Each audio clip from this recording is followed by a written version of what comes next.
Ladies and gentlemen, I'm so stoked to see you. I'm so happy you're here today. I hope the world is smiling upon you. I hope if you're having a tough day, you just decide to start laughing at it because you know what? Beautiful things happen and you got to be in the right frame of mind. And I hope this podcast is going to be a beautiful one for you. Got a great guest for you today, the one and only Clint Kyles. We talk a lot about the world of psychedelics, spirituality, and the intersection of them. And our conversations tend to go all over the board, but I find them to be very fascinating. And I really love the way in which Clint finds ways to weave the thread of reality through the different ideas we talk about. So, Clint, how's it going today, my friend? It's going great, man. But speaking of taking things in stride and having joy, in the face of challenges. This morning I got to unbolt my toilet from the floor and set it aside, and so we can talk about all these ethereal things, but we all still live down here in this grungy, hands-on world, and that's a beautiful thing too. So yeah. Uh, explore the ethereal, but keep your body and mind also tethered to the humble origins of our fleshly, creations. Yeah, that's well said. Keep your head in the clouds, but your feet on the ground. And Yeah, I've heard it said right, that way.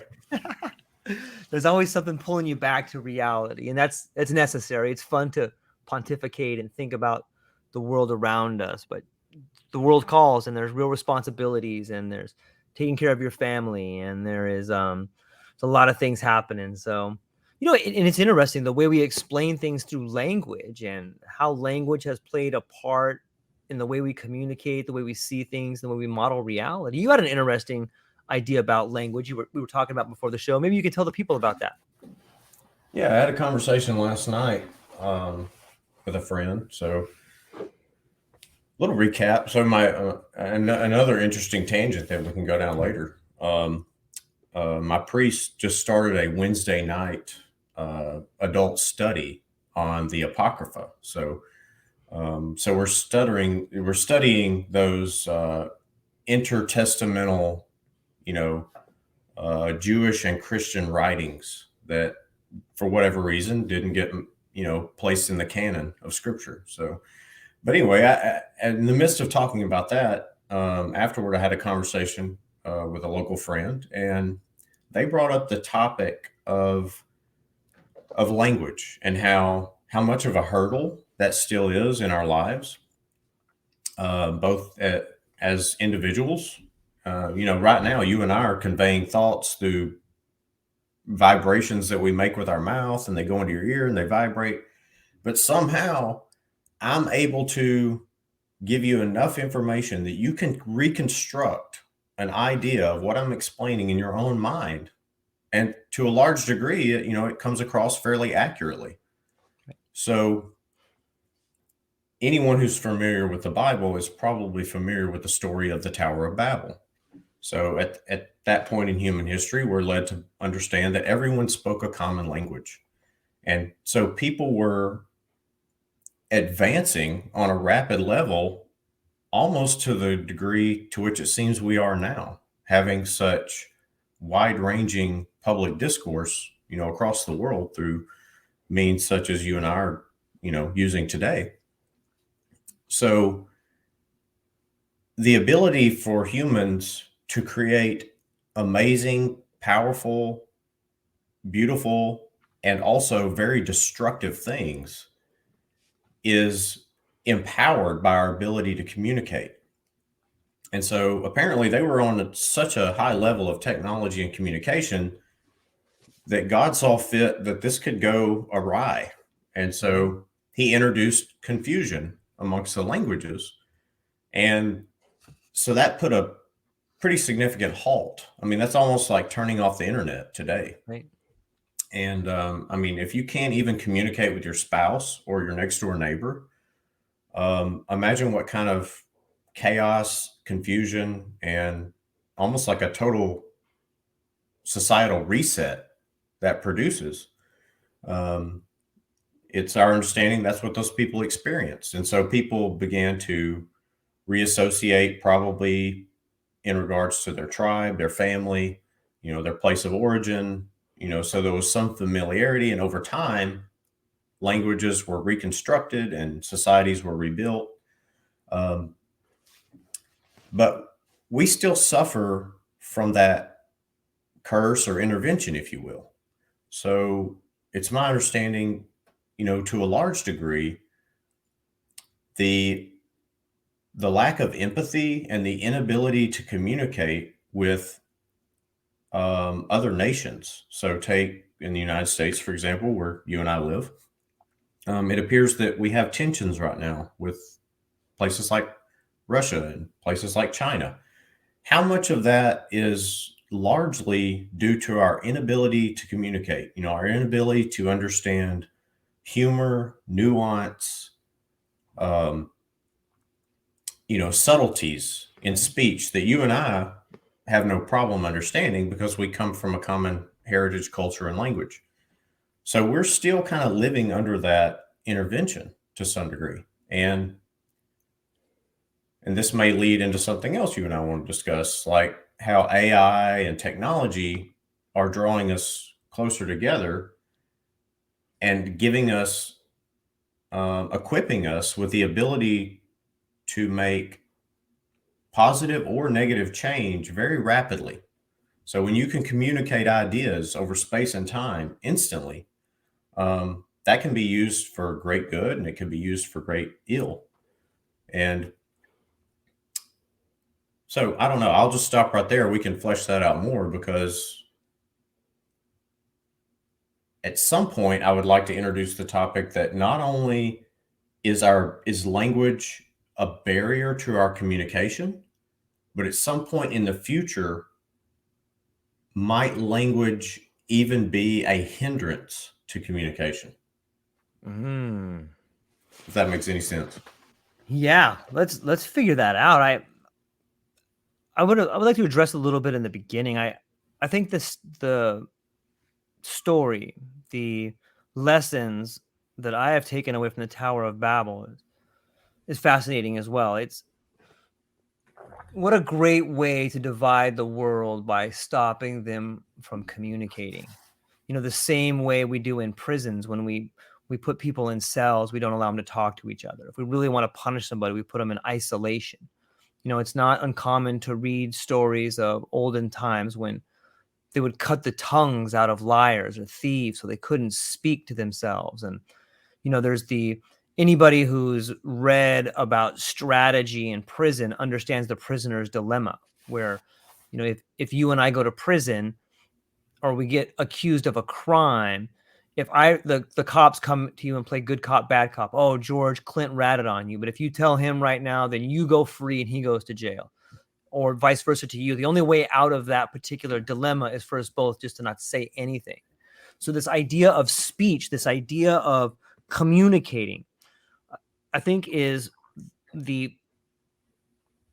at the foundation of all of our problems. Another example that I learned moving from the West Coast of the United States to Hawaii, where there's all these different cultures, is that in the Eastern cultures, there's no sarcasm. Sarcasm is something that was made in the West. So if you say something sarcastic to to a lot of people in a different Asian culture, they look at you like you're crazy when you have this joke going on that you have in your mind. But what you're really doing is just misconstruing the facts. And that's just one example of the way language gets misconstrued. So yeah, I really think that the lack of our ability to communicate effectively is at the root of so many of our problems. It's fascinating to think about. But man, maybe you can speak a little bit more on the last part of that topic about maybe you can speak a little bit more to what you finished off with there. Yeah. So let's assume we reach a point, Okay, in the future where we share a common language, we share a common ability to understand sarcasm, understand right. humor, understand the emotions behind our words, the nuances, and yet still we're still doing that same thing where I make vibrations with my mouth and they vibrate your eardrum.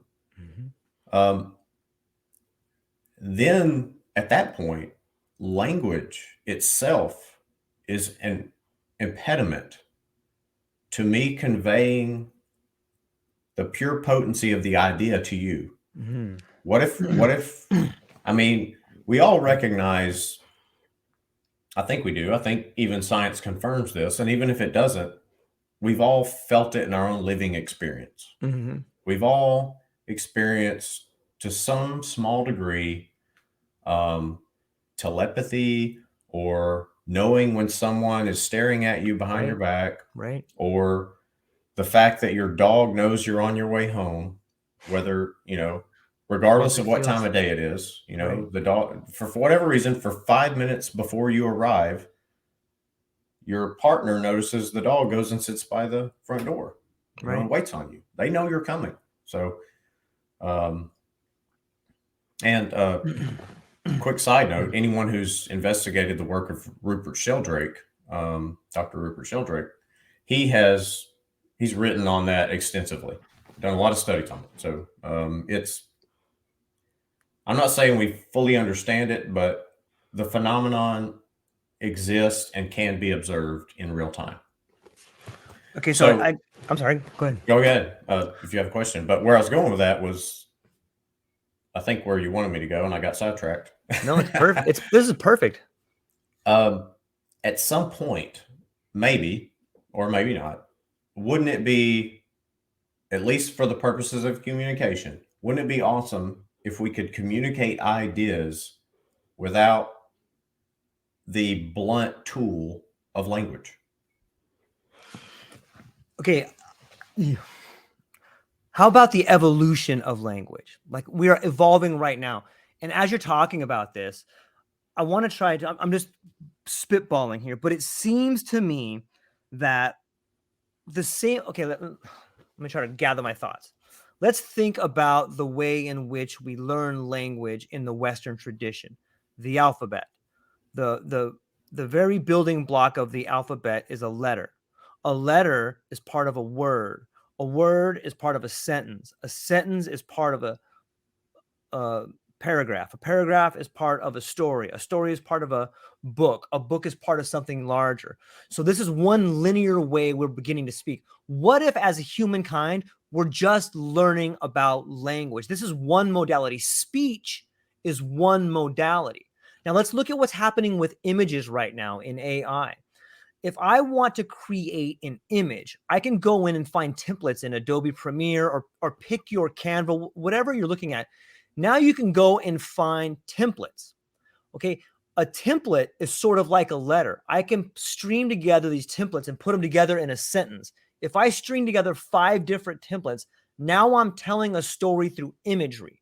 If I take that imagery and then I put the language to it, now I'm communicating to you on multiple modalities. I'm showing you something, I'm giving you hearing, and on some level, those two things together are bringing about emotion. So it's an evolution of language. It's this sort of threading of all the modalities that bring together better understanding. And if we just pan back a little bit and think of ourselves in a classroom, hey, we have begun to learn the first lesson of talking, typography, exact repeatability. All these things that the printing press gave us were like our first grade class in language. Now we have this new tool of AI that's teaching us how to use imagery in conjunction with language. It's kind of like learning trigonometry and algebra. You got to learn one before the other, but they go together. And it's a way to see the world. It's a way to put your hands around what's actually happening. And I think that what we're seeing right now, I think it was Philo Judaeus who said the next logos will be a language to be beheld. And in some ways, when you look at imagery compared with the text and the words, this is what we're seeing is this evolution of language, this idea where we can actually convey emotions, where we can convey truthiness, in some sort of way, but at least we can communicate on a level. And I think another part of this is spirituality, because I think that if I can experience your spirituality, that's the bridge that we need in order to thoroughly understand each other. Spirituality is like the honorifics of language. It's this idea that we have a common good. It's this idea that we have this spiritual nature. But how do you communicate that, especially when it's been, translated and interpreted along the ways? But I guess the main focus that I would love to get your opinion on is this evolution of language, putting together imagery with words and emotion. Might that be what's happening? Is it an evolution of language coming together? I think so. It appears to be. You know, I know there's a lot of chaos right now, Right. and it appears that everyone's at each other's throat. Politically, ethically, nationalistically. Mm-hmm. Um, I think those are the growing pains of deeper, broader communication. Yes. In a nutshell, it's really positive, but Agreed. it has some like negative side effects. It's like the pharmaceutical commercial. It's like this will cure your heartburn, but it may cause a whole litany of things you really don't want to interact with. Yeah. Yeah. So, but if you're dying and your heart's about to stop, you might need to tolerate some of those negative side effects. So I think what we're experiencing is the negative side effects of, for lack of a better word, a global community, and that can be really good, but it comes with unique challenges. So the fact that I can communicate with someone in Africa, Saudi Arabia, China, that's amazing. That's incredible. Like that's unprecedented in human history, so far as we know. Yeah. Although that is questionable as well. I think there might have been some ancient forms of intercontinental communication, but I'm not prepared to discuss that today. So, um, but the downside of that is that we're going to be face to face, at least across the internet, as you and I are right now, with people who have radically divergent views of our own. And so it's going to take us a while to people often say, when I was a kid, my dad was a Republican and we lived right across the street from the Democrat and we got along just fine. How long did it take and what kind of other cultural cohesion made that possible? So how much longer is it going to take for me to be on that same level with someone from Okinawa or Sydney or Tanzania, whatever? Right. It's going to take a while, and we're going to because we're so different that it's going to take time for us to be able to tolerate each other's differences the way the 1960s Republican and Democrat used to tolerate their differences. So now we're like basically interfacing with our ideological enemies like on a daily basis. And so it's going to take a long time for all that to get, cleared out in the wash, I think. But in the long term, I really think it's a great benefit if we use it for what some people might describe as the greater good, what I would describe as using these things to glorify God. Yeah, it's well said. I see it as a positive thing too. And in some ways, this new method of communication is allowing us to see ourselves for who we are. Like, we have a lot of problems, and we have a lot of problems admitting guilt, admitting we're wrong. And when I have to look at the what's been happening in the Ukraine or the Middle East in my name that I sanctioned by paying my taxes, and look at these families that I murdered, look at these families that we murdered, for what? Like, we have to come to grips with that we as a country in our name decided to murder all these people in the names of resources. And like these people on the other side of the earth have every right to want to hate us. Like, imagine how we would feel if we were on the receiving end of that. The idea that we have to stare our darkest fears in the face. They say when you stare into the abyss, it stares back. But I think that's what's happening right now, is that we as a humans are getting a really good look at some of the horrible things that we've done. And there's a big portion of us that want to deny that we did it. The only way out is through. Like, we have to come to grips with the way we've lived in the past is atrocious. We're still living through the Middle Ages in some ways. We may have gotten rid of the Iron Lady and these ways of torture, but in a lot of ways, we're still enslaved, and I think that what's happening now with this revolution in communication is that people are beginning to understand that we're pretty similar in a lot of ways, that we want a life that's best for our kids, that we don't want to be ruled by an authoritarian figure that doesn't care about us, that we want to have a voice, that we're more than just a walk from the hospital to the graveyard. And these modes of communication are allowing us to do that. And the rate of change is happening so quick that it's freeing up information. Another thing that I believe is happening with communication in this revolution is somewhat the loosening of patents and the loosening of copyrights. And when that happens, this free flow of information allows for rapid innovation. It allows for people like you and I, who came from hardworking blue class families, where our mentors were people that got up and worked 14 hours a day, and that's all we knew. I didn't know you could retire at the age of 30. No one told me that there was like a method where you could do that.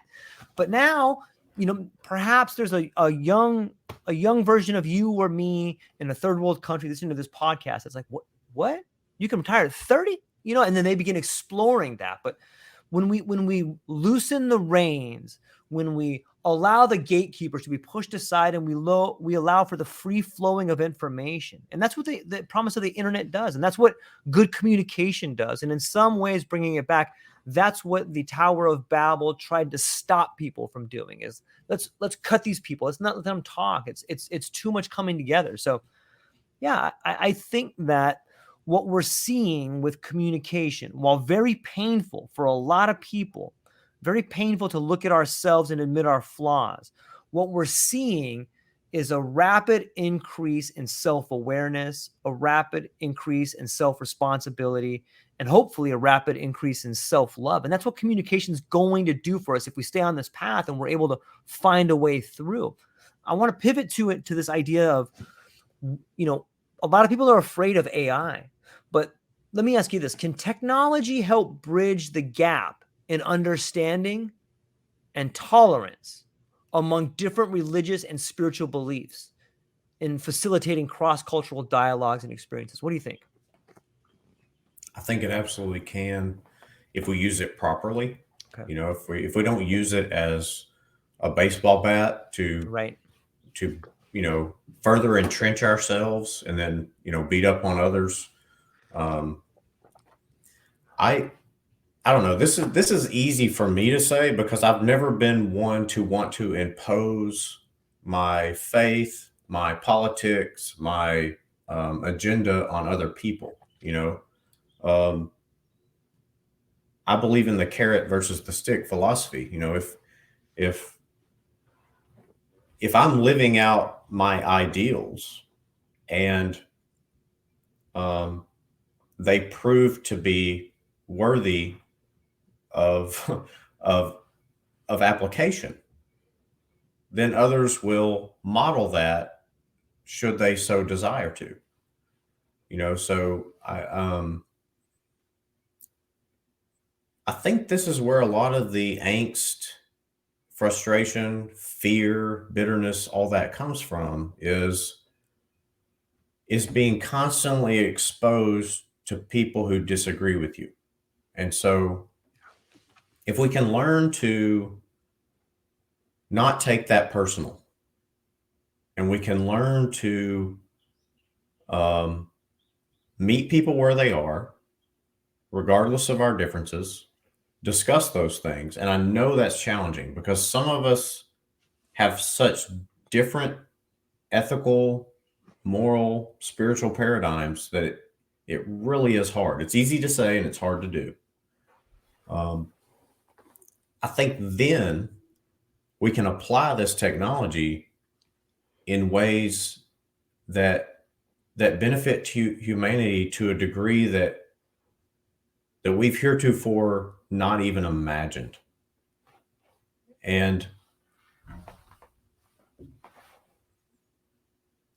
you said, I don't remember what you said earlier. You almost said like, forgive me if I'm misinterpreting what you said. It's almost like you said it's like the gatekeepers, it's getting out of their hands, and it's becoming like public. Right. I think the future of technology, and Lord willing, economics and money is going to be open source. I think we need to dispense with the idea that um, religion, currency, um, all that is somehow tied up into political boundaries or nation states. I think we need to dispense with the idea that if we want to use technology, we go to some corporation like Microsoft or something. I think all that is going to, and there's going to be a lot of growing pains through this process as well, because the people currently who manage those facets of life are not going to release their control very Right. willingly. So it'll take time. But I do believe that we've reached a point where we can participate in and share the production of technology, money, governance, all those things can be shared amongst people in a way that's equitable and participatory to a certain degree, but if you're not imposing your way of life on me, George, then maybe I don't feel the need to resist what you're doing so much. Because I think that's what we're afraid of. We're afraid that if you believe different than I do, your values are going to be imposed upon me. But if we had an open source lifestyle, then we don't impose our values on each other.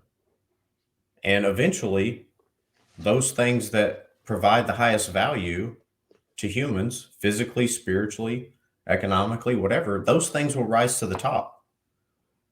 If we're not being opposed, if those systems aren't being imposed upon us. I guess it's like an absolute free market concept. And that goes across the board, be it spirituality, economics, governance, whatever. And that may sound like a utopian pipe dream to a lot of people, but I've always believed that if you aim for the stars, at least you might reach the moon. So will it ever be perfect? I doubt it, but it could be a lot better. We really could have. I mean, everybody's kind of dystopian right now, but I really think we could have an amazing future. I agree. I think this is what freedom looks like. So many people are distraught, and mostly because they watch the news, mostly because they listen to the propaganda machine that is just screaming at the top of its lungs about the nuclear war, and this guy's going to jail, and this guy's dumb, and la la la. It's just this constant borderline pornographic shouting of garbage. It's Shakespeare. It's a tale devoid of meaning told by an idiot. Like, that's what's going on right now. But if you just peel that back and you go, oh, emperor's got no clothes on, the financial system's completely broken, they are people in positions of authority, people that own supply chains, people that own the monetary system. These people are scared out of their mind because they have zero control. And let me give you an example of a parallel economy that I see happening right now. And you need not squint your eyes to look at it. When we think about the idea of NFTs, a lot of people are like, NFTs, man, that's just a bunch of silliness. But let's look at what the Bored Ape Yacht Club did. For those who may not know, Bored Ape was like, it was this phenomenon of NFTs where these people created these digital images, and on the surface it looked like they created these silly images and they all became multimillionaires. That's what happened on the surface, and that's for the people that don't thoroughly understand. But what you saw right there was a unique collective of artists, a lot of whom were very talented in their fields, be it engineers, be it artists, be it painters, be it coders, all these very incredibly talented artists and professionals and engineers. They bought into a collective and they say, listen, we're going to buy this token, and whoever holds this token, we're going to come and help them. If you bought into our collective, I am going to give my time to you to help out your project. And they did. And they became wildly successful. Imagine having the power of an underground team of the most talented professionals at your disposal. Imagine having like McKinsey or a think tank. Hey, I want to have a podcast. Hey guys, here's my token. I'm calling in my favor. And I bring in 100 individuals from around the world to make my podcast the greatest podcast in the world. Boom. Alternate economic model. No taxes involved, no governments involved. Me and a team of talented people working together to make my dream come true. And when someone kicks in their token, now this thing that I have built, I use my machine, my brand, my personal thing that was helped by the rest of the world. I take my machine and I go help somebody else do it. This economic model is happening right now. And if people are interested, there's a cat named Israel Wilson who's starting a brand new one. Kid's phenomenal. He's ahead of the game. Check him out. Go buy his NFTs. Get in the collective. Tell him George Monty sent you. Hey, TrueLife podcast sent me Israel Wilson. He'll be stoked on it. But these are the economic models that are beginning to happen. These are the parallel economies that the gatekeepers are so busy worried about. Oh, well, how are we going to keep these things? And we're going to start our own CBDC. Like, they're irrelevant. The people in positions of authority are irrelevant. Their ideas are dumb. They do not work, and a new model is happening, and there's nothing they can do to stop it. They can squeeze it here, but it's just like a balloon. When you squeeze a balloon, it comes out here, here, and here. The new, like, there was a motif a while back that said winter is coming. I would like to say that spring is here. Look at the changes that are happening around the world. You can see, thank you, Brandon. Brandon says it already is, George. Yes, it's here, man. Like, the world is changing in ways, and I see it in myself. I see it in you. I see it in the people listening to this podcast. The amount of change that's happening in our life echoes the change that's happening in the world. A large part of the old ideas are dying. And when things die, they create the fertile soil for new plants to bud and grow. It's an incredibly painful time, but all change is. And I want people to focus on the beauty that's about to come. You're seeing buds begin to open. You're seeing opportunity begin to happen.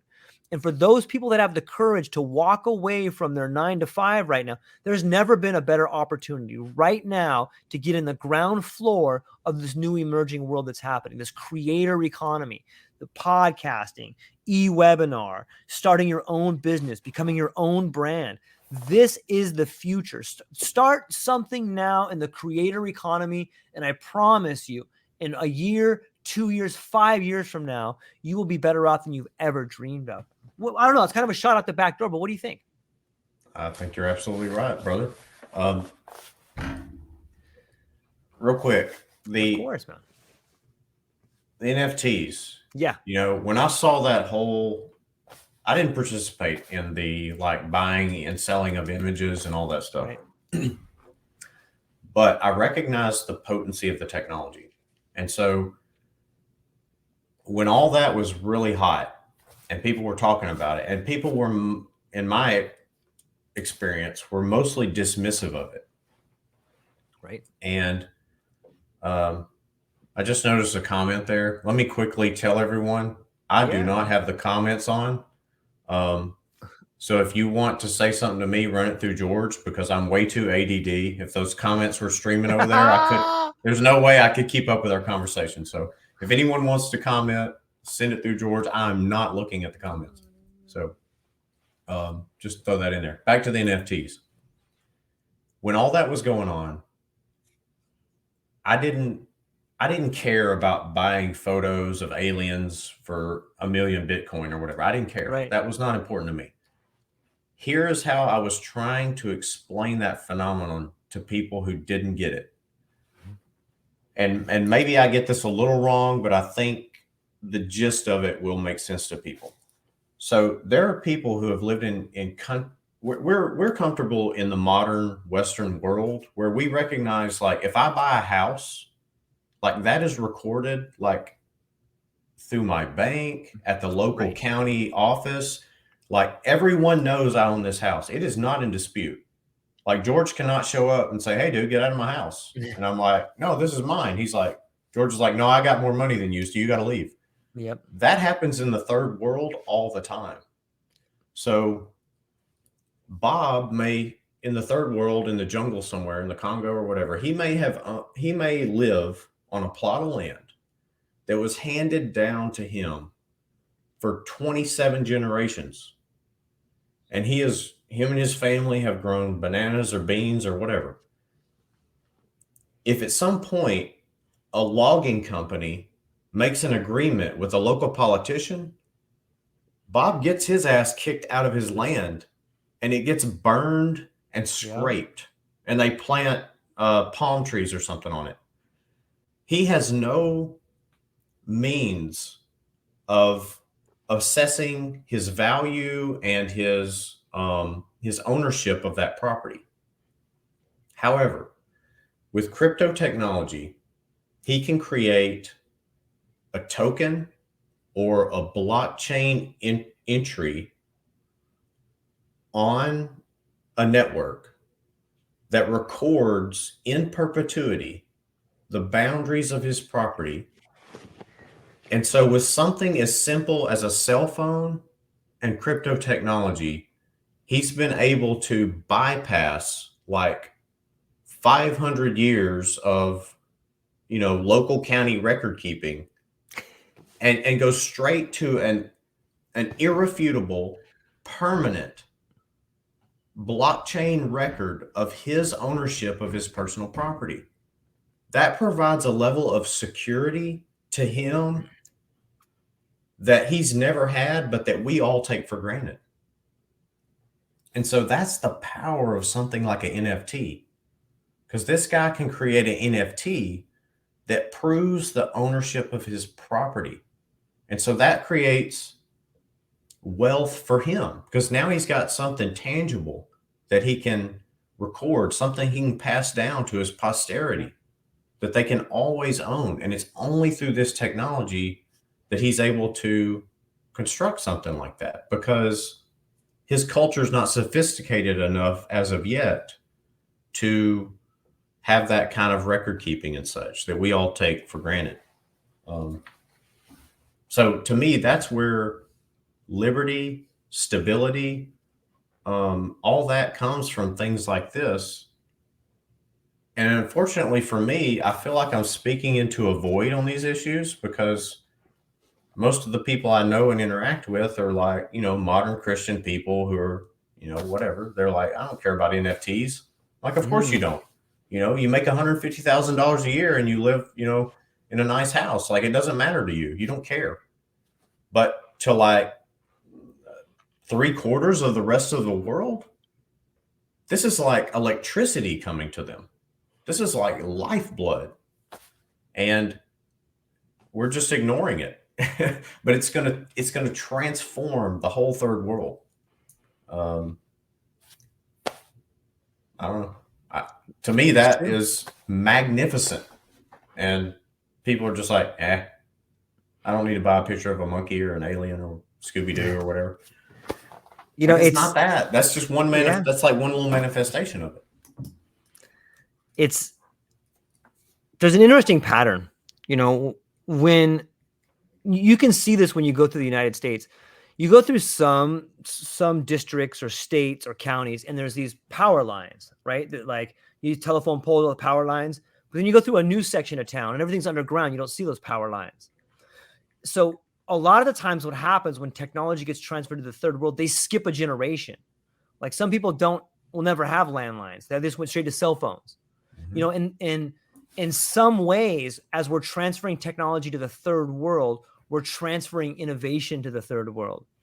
And I think the NFTs and blockchain is something that is being pioneered almost. Like the idea may have happened here on some level, but the implementation of the technology is happening in the third world. It's going to boomerang back. Like you're right. Right now, we're comfortable here in the United States and we don't thoroughly understand the power of, you know, creating a digital footprint that is your something you own forever. But in the third world, they do get it.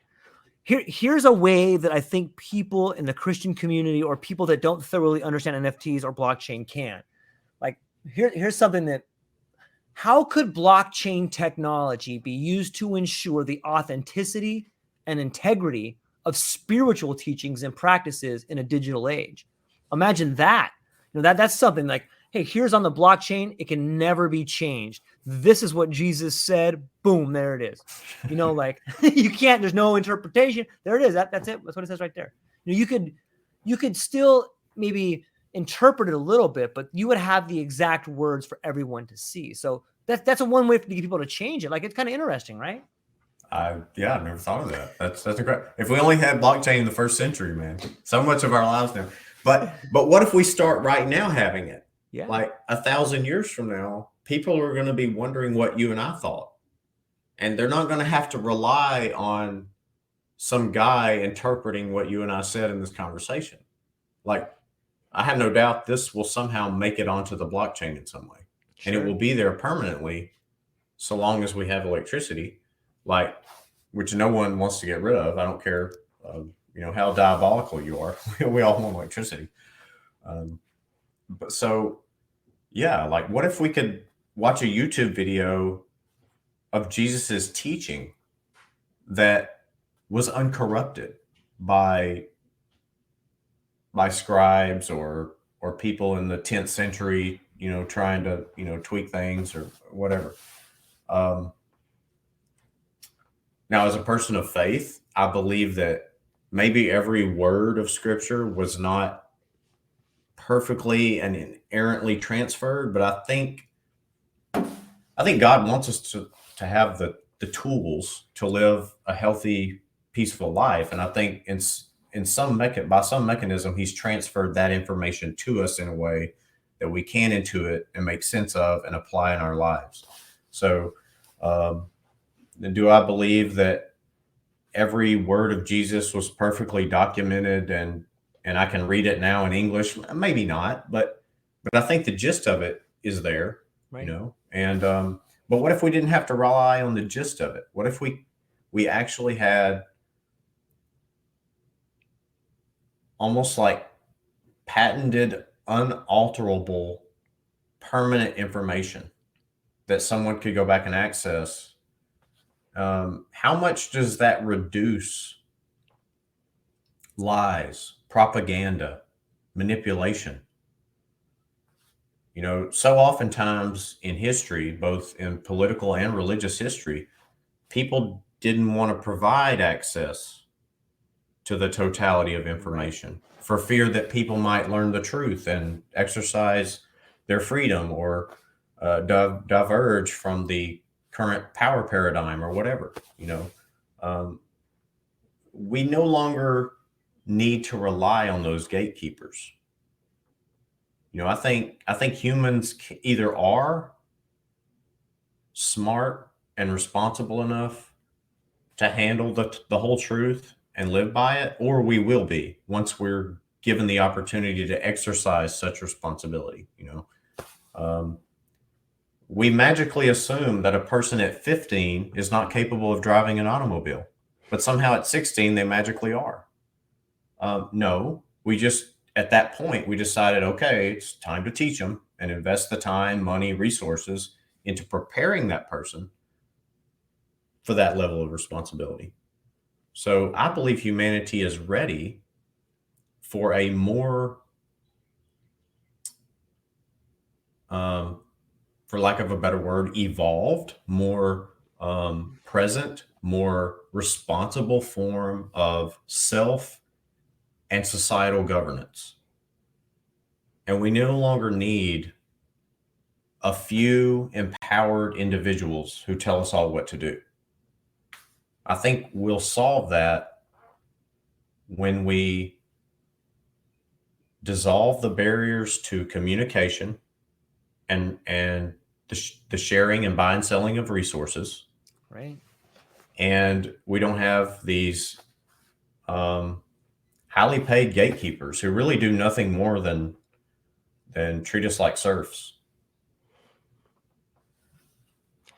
Yeah, I couldn't agree more. And I think this speaks to the idea of the changes that we're seeing in the world. I really feel that we're emerging as a new form. If I can use the analogy of the caterpillar and the butterfly, the caterpillar goes on this just incredible eating spree of consuming everything, just extracting, consuming until it gets big and fat. And then all of a sudden, what does it do? It spins a web, right? And it spins this cocoon around itself. And the same way a silkworm spins its web around itself, so too do we as humankind spin a web around us, a web of ideas, a web of ideals, a web of stories that keep us insulated from the fact that we are fundamentally changing as something into a new form. And I think what you're seeing right now is us, humanity, as one, growing together, the end of history. We're beginning to break out, or at least see the cracks in the chrysalis. And what I mean by that is, like, look at the parts of our world that are breaking down: the monetary system, education. These are the thin spots of the chrysalis where we're beginning to emerge as a new form. We can see through the veil. We're cracking through. Hey, education is, man, people are hundreds of thousands of dollars in debt, and they're just learning old stories. They don't work anymore. The hero's journey it's silly. It doesn't work. It's not right. It's not working anymore. Hey, this idea of working 15 hours a day for bullshit pay, that's not really working anymore. That is us emerging as a new form. And it's not like people listening to this podcast, you're on the same level. It's not you as an individual that's fed up. It's society that's fed up. It's because we're emerging as a new form. We're moving together and creating something new. And we're breaking out of this chrysalis, this old detritus of the cocoon is breaking down around us. And in some ways, it's the unrealized dreams of the last generation that's falling apart. The same way that a rocket ship has scaffolding to keep it on pace before it blasts off, we're blasting off, and that's scaffolding. These old ideas of some religious, some political, some economical, this scaffolding is falling away. And we're like, oh my God, I feel like I can fly a little bit, man. I can really go out here and create things. People are starting to respond to me. What does this do? And it's not just me, it's everybody, man. Like, I listen to so many different people, and I'm so thankful to have this podcast platform where I can hear people's dreams beginning to emerge. It's like, hey, people are responding to me. Yeah, the wing, I can almost fly right here. And it's such a powerful story. And I want more people to understand that you are part of this new form. We are the leading edge of this new world emerging, and you're part of it. All you have to do is believe you're part of it and start seeing the world for what it is. Start seeing yourself for more than just a cog in this wheel. Like, all of our ancestors, everybody has participated to get us to this point. Automation is coming. AI is a tool, and it's going to liberate us if we use it for that. It's a liberating tool. It's helping us crack open this chrysalis. So, yeah, man, I love it. Yeah. And don't fear it. Like, Yes. and I know people who have more, and I know this because that's where I come from. Right. I know people who have conservative ideals. They like status quo because it's comfortable. It doesn't require us to think too much. It doesn't require, we've figured this world out. We've carved out our little, acreage of it, and we got our little piece of it. And we're like, okay, I locked down, I've got my resources, I've got my checklist, I've got, 100 pounds of beans in the closet, I've got everything, and it's like, so if things go to hell in a handbasket, at least, yes, I approve of that. Do that, but don't only do that. Like, think about the future, become like integrate what's happening right now into your life. It's like that way of life is past, just like the way of life before the automobile. Right. Um, none of us are choosing to go back to the horse and buggy days. Those were a great improvement over the you got to walk everywhere and tote everything yourself days. And no doubt there were people then saying, what's going to become of the young people who don't have to walk 40 miles with a jug of water on their head? Who cares? Like, yes, praise God, your children are going to have an easier life than you did. Isn't that what we all kind of like want? Yeah. And so why not embrace that and see how you can maximize it for your own benefit and the benefit of everybody around you? Quit being so tight-fisted. Quit being having such a limited horizon. One thing that if you're a person who reads scripture like I do, you constantly see God busting people's paradigms. And they were always scared. They were always scared to take that call. And I can promise you this: if you start embracing positive change, I can almost guarantee you that your family, your friends, your people in your religious community, they're going to go, "Don't do that, George. Mm-hmm. That's bad stuff. Don't you be buying NFTs. You're wasting your money." Mm-hmm. And you're like, "What is this money you're talking about? You're talking about the stuff with the paper stuff with the president's faces on it or whatever? That's so silly." But you're not going to get confirmation. People aren't going to pat you on the back and celebrate you for being the guy who embraces the new stuff. I know all about that because I'm a traditional conservative Christian who's saying like, "Hey, I think psychedelics might have, something to offer." And so, that unwillingness to entertain the potential of something because it has been either demonized or uninvestigated or whatever.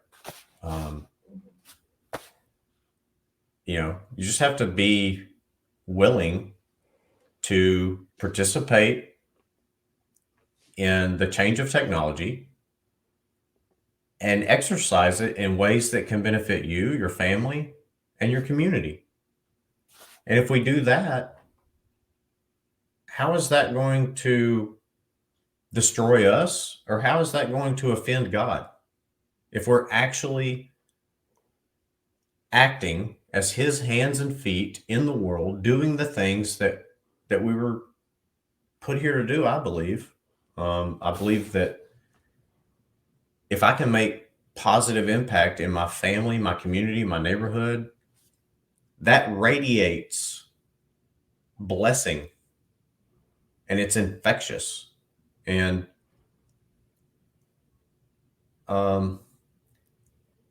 sometimes I view it like in that Harry Potter film where they're in that basement and you got Dumbledore and Voldemort and Harry and they got their wands out and they've got these almost like these bubbles of energy and it's like who's gonna win, if there's a new technological horizon, wouldn't you want people who share your loving views to be a part of that? Like, if that's going to be the new economic, political, whatever power structure, wouldn't you want people with your own wholesome ethics to be the ones involved in participating in that? Or do you want to leave that to the the unethical shysters who I wish I can't remember the name of the corporation, but like the Sam Bankman-Frieds and those people, like Right. um, it's either going to be it's like politics in a way. It's either going to be the good people who are investing and running the system, or you're going to let the degenerates take it over. So how about people like you and I who actually love and want to see the best in people? Why don't we get involved and build this new infrastructure instead of letting the degenerates and the selfish people build it? It's I an love idea. it. Yeah, it's interesting that you use the Dumbledore from the Voldemort. Like, if you think about those two spheres of influence that are like, look how powerful we are. Like, what if we're just like, hey, you guys, we'll just be over here. We're not gonna even pay attention to you guys. Congratulations on your wands, man. We'll be over here. And like we're creating our own thing while they're like, look how powerful we are. It's like, yeah, dude, fantastic, man. We're over here doing our own thing. And by the time they realize they're so busy fighting, they don't realize everybody's left them. They're like, yeah, how come no one's watching? Like I think that on some level, that's what's beginning to happen is that, the bread and circus, the dog and pony show it's not, the game is not worth the candle. And for so many of us, it's like, what are we doing? Like, this is so silly. We work so hard for so little. And the harder we work, the more of our profits are kicked upstairs. And, we've seen so many of our families just be disintegrated. And, the the lack of morality that has corroded our society, where there's no longer respect for our elders, and we just cart them off to old folks' homes, and we cart our kids off to centers, and we just go work for some faceless corporation that sees us as a number. Like, no wonder everyone is dying and miserable and looking for something new. However, that being said, maybe that's what it takes. The same way that coal is formed into a diamond from pressure, maybe that's what it takes for us to create a better world, is for us to all get to this point where we've had enough. And once we've had enough, then we begin growing together and creating these new systems, creating this new form, and understanding that we're all suffering. And instead of blaming each other, like, we should be empathetic. Like, that person feels the exact same way I do. I don't care what their creed or their color or their orientation. I don't care, man. I care that they're suffering, and I care that there's a class of people that are oppressing us. Like, let's just stop feeding this machine that is oppressing us, and just stop paying attention to them. And I think that on some level, spirituality is that bridge. I think spirituality is the lens through which we see each other as each other. You know what I mean by that? Like, I can see my spiritual nature in you, in the words you use, and the communication, and the language, and what you practice, what you preach. And, that's one thing that I think bridges the gap in geography, whether you're in India or China, or you're Ukrainian or Russian. Like, you and I have no problem with the people of these other countries. So how can there be all this crazy war and fight for resources when the very people are the exact same as us? Like, I don't, and I think that this gets us back to the idea of communication. It gets us back to the idea of these tools. Now, all of a sudden, we have these tools to communicate effectively and see what's going on and break through the illusion. And, I'm hopeful. I'm hopeful, Clint, that what we're seeing with this technology will allow us to communicate in a way that we've never communicated before. I think it's happening. Yeah, I do too. And I think it's giving us the power and the capacity to rediscover things that humanity knew in the past. Yeah. We discussed earlier, you're having these podcasts with David Solomon where y'all are discussing like ancient mystics. Yeah. These people had discovered radical truths, and for whatever reason, over the centuries, people decided that was no longer valuable, or maybe they didn't even in their own time. Many of them in their own time, they didn't. No one appreciated it, Right. and it took pain, suffering, liberation, whatever, in the centuries that followed, for people to say, "Wow, like this person really was onto something." And so this ability to communicate, like we're gonna we're gonna rediscover wisdom in the past that was it was like a I'm going to use like a farm metaphor because I Yeah. understand, I have animals and stuff. So it's almost like an egg that was laid that was never set on. It was like this beautiful golden egg was laid there, and it was just like people forgot about it. It got covered up with the dust of history, and Yeah. at some point, someone's going along there, you know, uh, running their tiller, and they hit something like, "Whoa, what's this?" Yeah. And now you can gestate that egg and hatch it, It's beautiful. and it's gonna birth whole new ideas and appreciation um, for the human spirit, for who knows what. Um, the possibilities are as endless as the amount of contributions human minds have made over the centuries. This brings up so this makes me think about, as we're emerging as this new form, what if the idea of time and language, we had it all wrong? The same way we thought that planets were encased in glass, the same way we thought that we were the center of the universe, so too might our ideas of reality be wrong. What if we can communicate with the past? What if we can communicate with the future? What if the words of the mystics that we're talking about is a way for us to communicate with the people that came before us? Why can't we have a dialogue with people that have already died? It sounds like we're already doing that. What if we are communicating with the spirits of the past? We just don't have the language right. So when you say, I'm communicating with a dead person, it doesn't sound right. But the fact that I can talk to Julian of Norwich, who was an anchoress in medieval times, and her words can echo through me and other people through the vibrations of this microphone all throughout the world. Boom. That's a whole nother type of language. We're communicating with everybody who's ever came before us. And what happens when you as an individual can harness the power of every teaching that came before you, and those teachings can flow through you to inspire other people? I think we're on the cusp of thoroughly understanding time, language, rationality, and modeling reality in a way we never have before.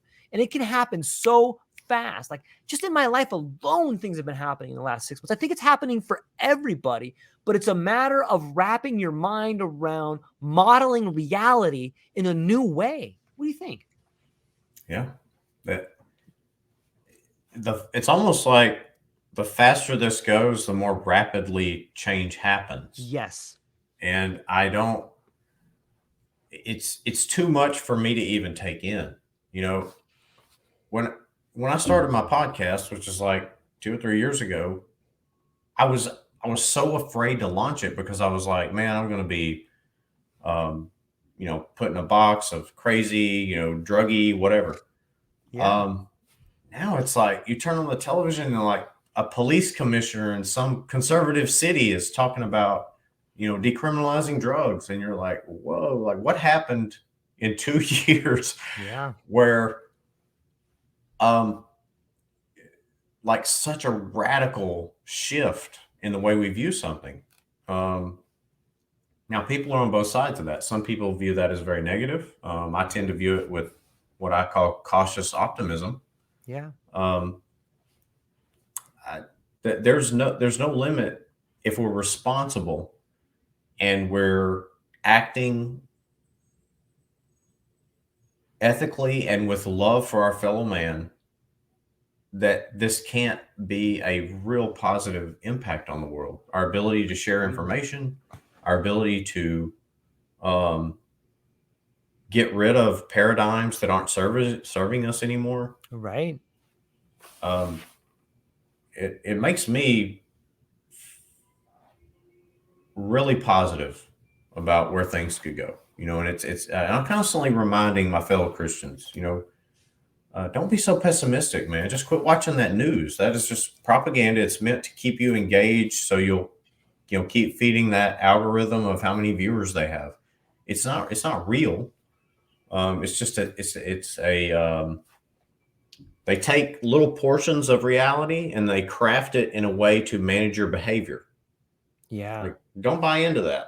You know, um, work hard, love people, um, interact with people, share your ideas. Don't be fearful to go out on a limb. You know, sometimes I play with ideas, and I'm not married to those ideas. Right. Um, but when I share them with someone else, like you and I are doing right now, and we flesh them out, um, we start to see like, maybe I was in error there, or maybe that's not the most optimal way to do something. Maybe George's way is better, and we can kind of bat these things around and make sense of it.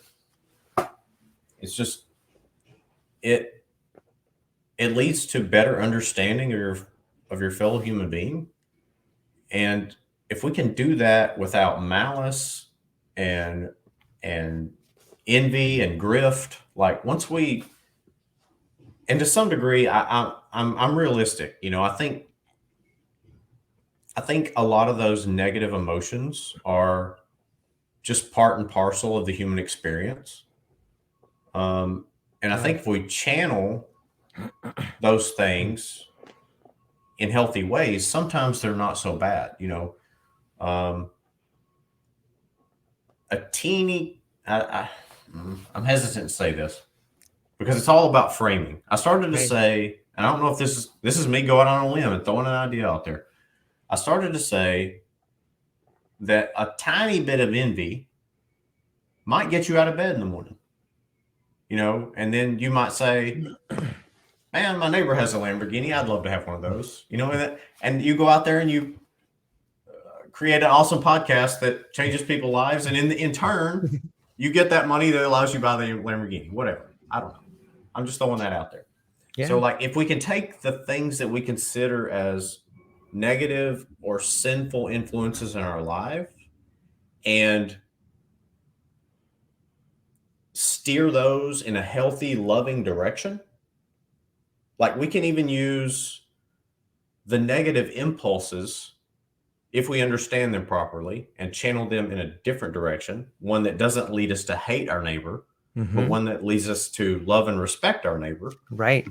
Then, like, that can be a positive impulse to lead us in ways that perpetuate love and service. I think. I don't know. Just throwing No, that out it's there. it's beautiful, and I think it I think it ties back to this new dimension of language. I honestly believe that the world is talking to us through us.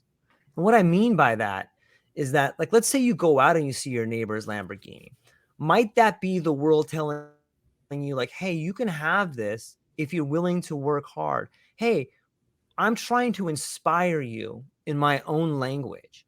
And if we just maybe take the words from the Gospel of Thomas and understand that God's kingdom is all around us, but so few of us actually see it. Might the world be trying to communicate to us through us? Everybody that you see is an image of God. You yourself are an image of God.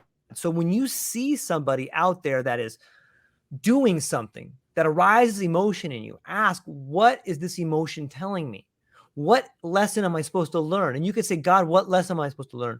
Earth, what lesson am I supposed to learn? But the message is that the earth, that God, the creator, is speaking to us all the time if we have eyes to see and ears to hear. The world is communicating to us what we can do to not only be better for ourselves, but to better our relationships with ourselves, our family, our community. And I believe once you begin tapping into this, that the world unfolds in front of you. The path sort of opens up and shows you. And it's not an easy path, but there is a path there.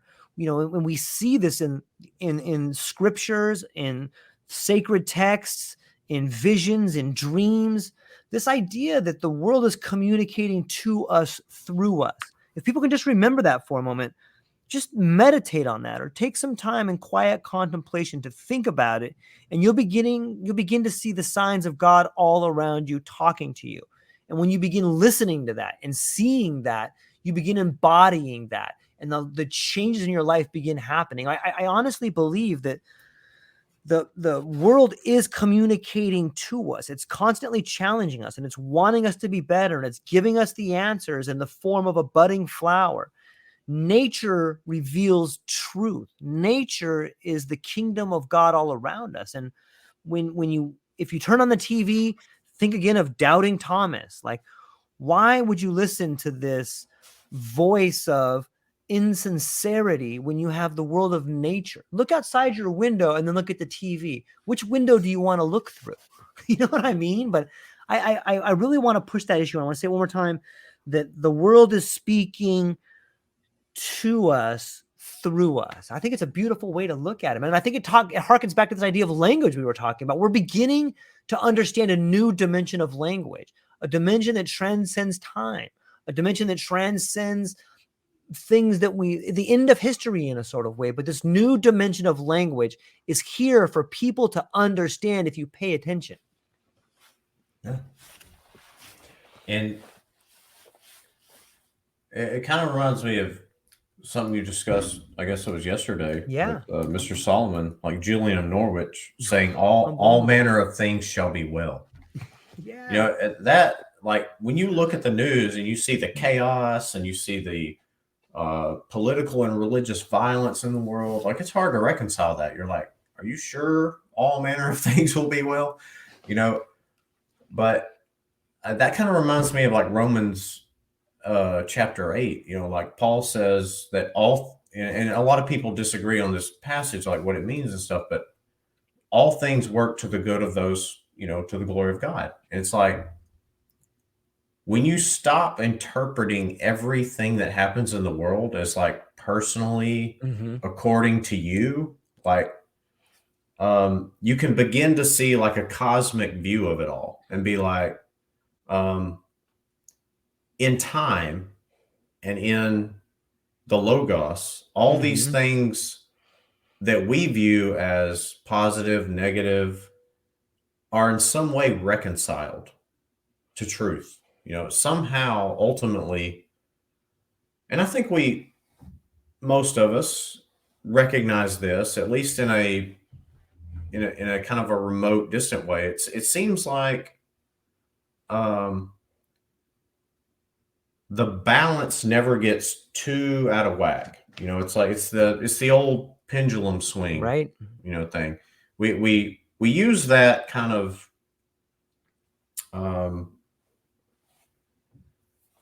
just colloquially, and we all know what it means. Like, you know,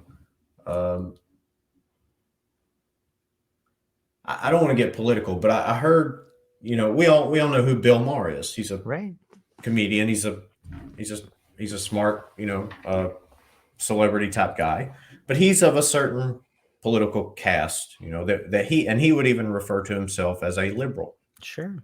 A political liberal. But he's beginning to question how far the pendulum is swinging in his own direction. You know, so even he is like, thinks things are getting out of balance. And I only bring that up because we all understand kind of politics. I don't want to get into that. But yeah. So I think things like that happen with religion and economics. So our great grandparents, depending on how old you are, but roughly in that frame, they went through a Great Depression in this country, and so they became penny pinching, tinfoil washing, you know, people who are very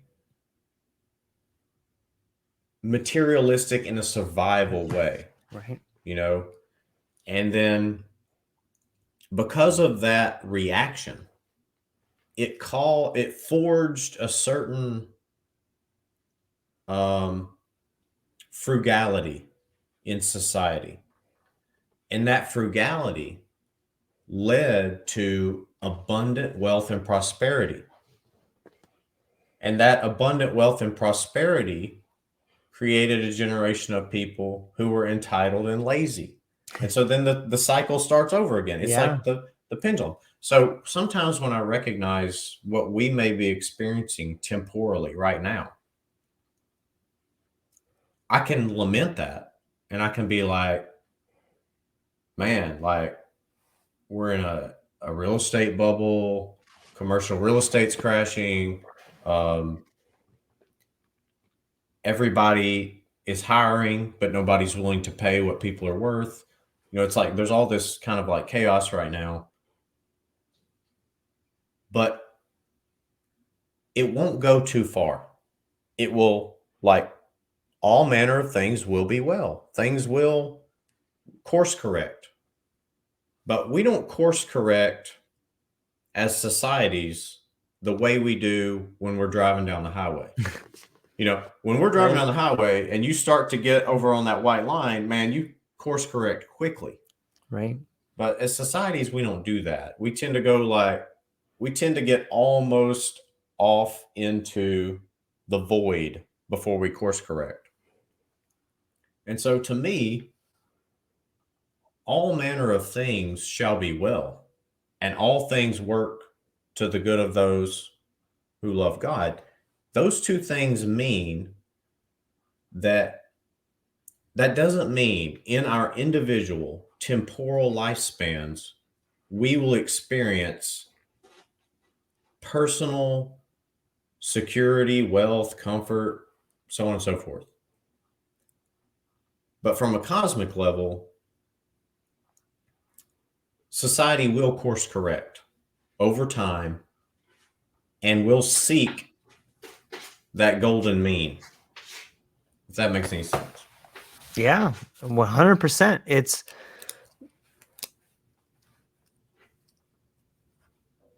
We live in a delicate ecosystem that's been around for, some people say, 250,000 years, but the earth has all the time in the world.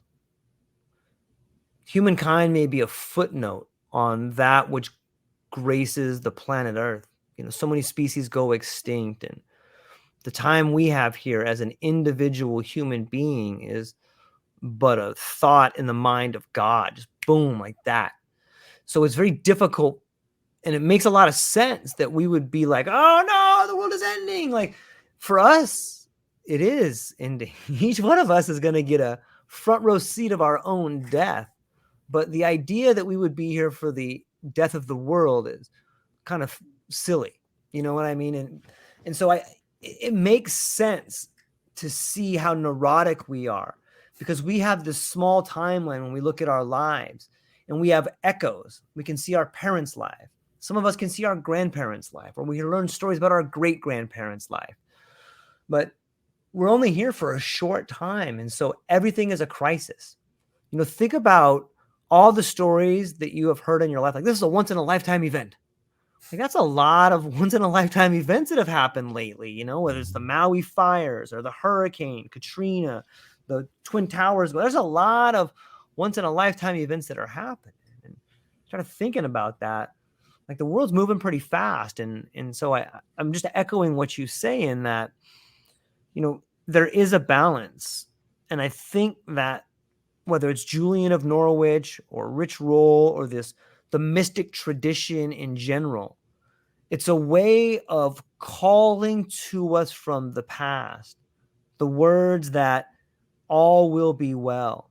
It's a way of the God, the creator, the world kind of walking up to us and putting his arm around us and being like, just take it easy, man. Or maybe it's the footprints. Maybe it's God carrying us right now because we're so neurotic. Like, okay, this is where I carry you. But I think it speaks to the idea of faith. And I think that what we're seeing in some ways is this new revival of spirituality.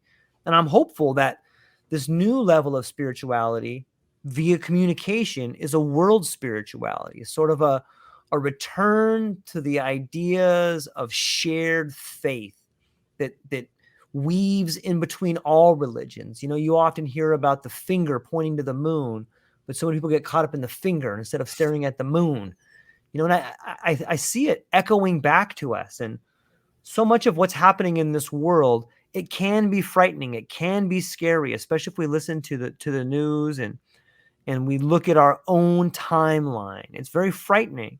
But if you just take a step back and you look at where we started and where we are now, things are getting better.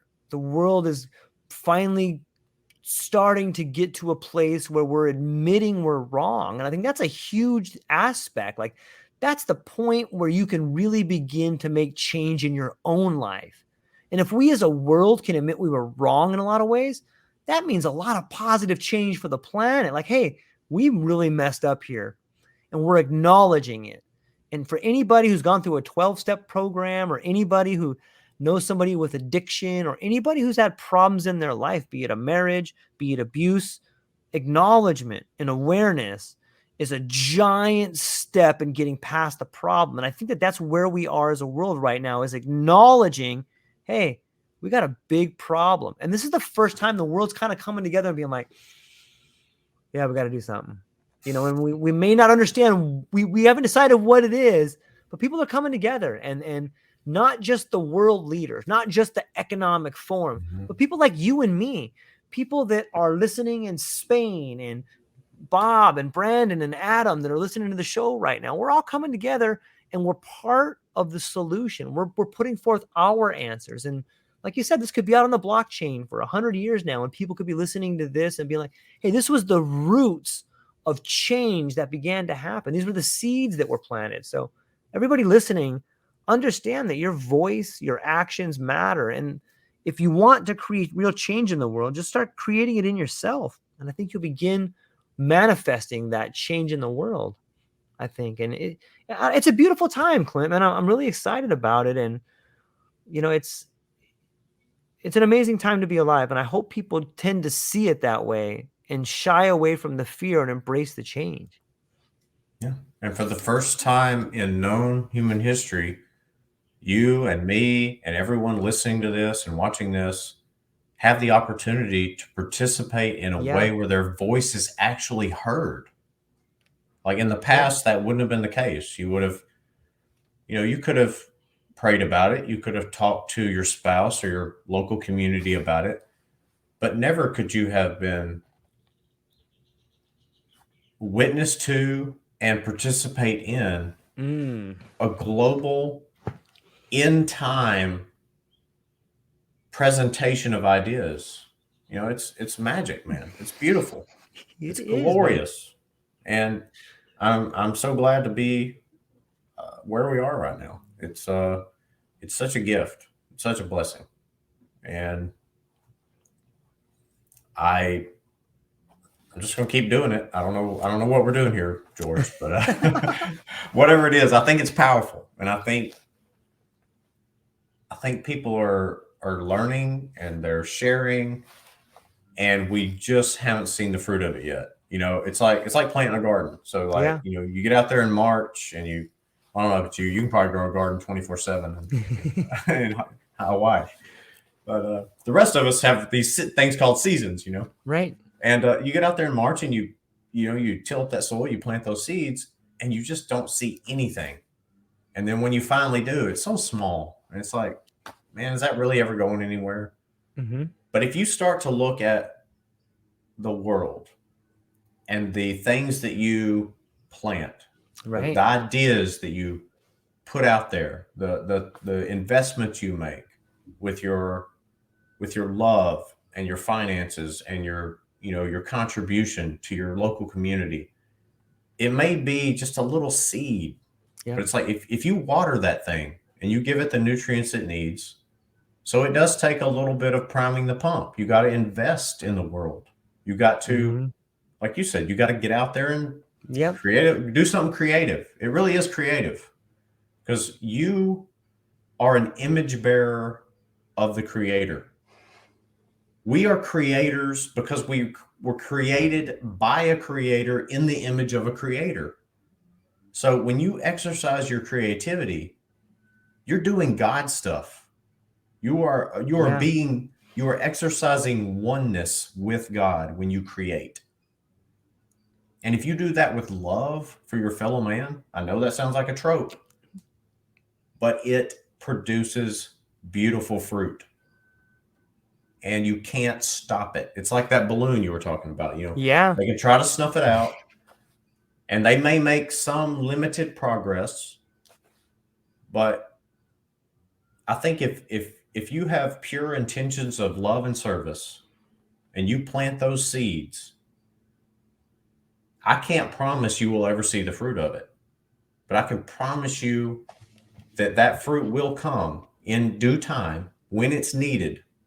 And somebody out there may unearth it from your diary, under your great grandchild's burned house. Somebody may be digging through the rubble and find this diary or a thumb drive, with whatever your contributions were. Did you write a blog? Did you keep a diary? Did you write a cookbook?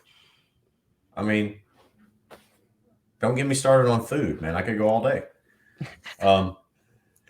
But that creative contribution, man, that's God's stuff right there. Like you're doing God's work when you create. Yeah. I agree. You're leaving the signature, God's signature on the world when you embrace the creative experience. And so many people I talk to that do things always talk about, oh, when I was creating that, I felt like something was working through me. I talk to a lot of authors and they feel like, I feel like I didn't even write this thing. I felt like it was writing through me. Or listen to Bob Marley, and he always, in one of his famous interviews, he says, oh yeah, God writes all my songs. And it's this thread, it's the Ariadne thread that runs through the maze of life that, the spirit, this idea that something greater than us unites us. And when I look at evolution and I look at where we're at, think of people, and this may be different for every individual, but think of someone you really, really admire. Maybe some people really admire the ability of Elon Musk to create a technological world. Maybe somebody really loved the idea of Mother Teresa. Maybe some people really love the idea of Donald Trump or Barack, whoever it is that you really admire. Think about the world is moving in that direction. These people that you admire and you think are the greatest people in the world, like we're all evolving into the greatest forms of human beings. Let's the technical prowess of Elon Musk, while he's an individual now, in 10 years from now, we'll all have that prowess. In 15 years from now, we'll all have that. So the outliers we see today is going to be the average human tomorrow. And that's really empowering to think about. And for me, it gives me the courage to go out there and begin creating something new. And I hope it does for other people, because that same prowess that is in every outlier out there lies within you. And if you're just willing to go out there and blow on the embers of creativity, the fire that will erupt in the minds of men will be the ability to burn brighter. I wish I was going to try to move into a poem right there, like tiger burning bright, but I couldn't put it together right there, Clint. Well, no need to, at least for me, because I've spent enough time camping where first thing I do, I get up in the morning before I make my coffee. I go out there and I dig around in the fire pit where we had the fire from the night before. And I collect those embers. I put a little kindling there. And it's so creative, so magic.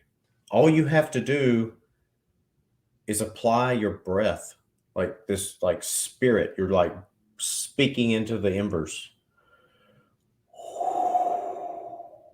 And it comes alive. It's just, it's magic. It's like, it's almost like 1 + 1 = 7 or something. I'm just, you infuse it. It's like one of my favorite things in my Christian experience is the Eucharist. So what the common person calls the Lord's Supper. So at the point of the worship service and the Mass, when the elements of the bread and the wine are brought forth, and the priest speaks into these things, this is the body of the Lord Jesus Christ. This is the blood. Like he's speaking that to some degree. And I know Christians disagree with this over time, whatever. Whether you believe it as symbolic or potent and accurate, he's breathing into truth these elements, giving life to them. Again, whether you believe that is real or not is a side issue. Mm-hmm. Like that's what it's the same thing we do when we put our energy into a task, into the life of another individual. Like we have the ability to breathe life into ideas, into our fellow human, yes, into organizations. And we are creators. And we have creative power if we just exercise it. And I might not always model that to the best degree. I'm trying to be a creator. I'm trying to be more I'm trying to be a better image bearer of the creator by creating. So take home message. Go out there and create things, people. Come on. That was beautiful. I love it. And send me a link to it. Whatever you're creating, I want to know about it. I want to learn about your podcast. I want to learn about your cookbook. I want to learn about your blog about Zoroastrianism, whatever. I want to hear it. So make it and share it. Put it out there. Inspire people. People should know that if you think something is interesting, then so too will other people. The things that you're seeking are seeking you. They want to be amplified. And if you're not yourself, then how will your tribe find you? Just begin it. If you can dream it, you can begin it. And when you begin it, you inspire other people, and it begins this incredible snowball effect. This is such a fascinating, Clint. I love our conversations. Like we just start, and then we move down these fascinating roads that are. I feel like I walk away inspired from them, man. Thank you. I certainly do. So hopefully it doesn't end with just me and you. Hopefully everybody out there is learning and growing from this also. So, yeah, hopefully we inspire. We'll just have to do it again, won't we? Of course, we'll keep blowing on the embers and breathing into the ideas, and hopefully start a flame that burns bright. It's at least burning bright in us, and it gets us through our day, and hopefully it gets other people through their day. Because I really want everyone to realize how beautiful they are, how strong they are, and how needed they are. More than ever, we need everyone right now to understand their gifts, because the world needs them. And before I let you go, though, Clint, what do you got coming up? Where can people find you? What are you excited about? Well, I just recorded a podcast yesterday with a gentleman. I'll be sharing that as soon as I get it edited. And in all my desire to sacrifice my ego, George, I'm just not there yet to have live podcasts like you do. I don't know why, but eventually I'll get there. But so yeah, once I get this edited and put up, and then I'll have a new episode out soon, and people can find that at thepsychedelicchristianpodcast.com or on all their various podcast apps and such, or they can please reach out to me, contact at thepsychedelicchristianpodcast.com. And I would love to hear your story. I'd love to share your story if you're in any way tangentially connected to the Christian experience, and you have thoughts and ideas concerning psychedelics. Bring them my way. I'll hear them. I'll interact with you. If you're not comfortable sharing that with the world, that's cool too. Just share it with me. I'm not gonna unveil you to the world or anything, A lot of people are still, in the closet about their interest in such things, and I respect that, Yeah. especially within a Christian context. I get it. So, yeah, I'm just excited about having more conversations like this, George, because I think when we share our ideas, um, that's what kind of gets back to what we talked about earlier. We no longer have to rely on the powers that have been opposed on us. Right. We can actually live beautiful, wholesome lives in community that don't require some gatekeeper to manage our interactions. We can just lovingly share our life with others, just like you and I did right here. Yeah. In some ways, it almost feels like we're going through another Reformation where we no longer need an interpreter to tell us the word of God. We no longer need gatekeepers to hold patents or copyright. It's like we can have the free flowing form of ideas through the internet right now. And I'm so thankful for you and the message you're putting out with the podcast and the people you have on there and everyone listening today. For everyone listening that may be interested in psychedelics or psilocybin, there's a gentleman right here, Magic Myco. If you Google Magic Myco or Myco Coil, you'll find Doma Nunzio. And if you go to his website and you type in TrueLife, there's he'll give you a break on any product you buy. So go check out Doma at Magic Myco, Google the Myco Coil and check it out for all the listeners on mine and Clint's podcast, if that's something you're interested in. But Clint, I'm really thankful for your time. I love the way you see the world, and I love bouncing ideas off you because it makes me sharper. And they say iron sharpens iron. So thank you for your time. And check out the Psychedelic Christian podcast and check out Clint Kyle's. The links will be in the show notes. Got a great podcast. He's an amazing individual, and I really love sharing time with you. So that's all we got for today. Ladies and gentlemen, I hope you have a beautiful day. Aloha.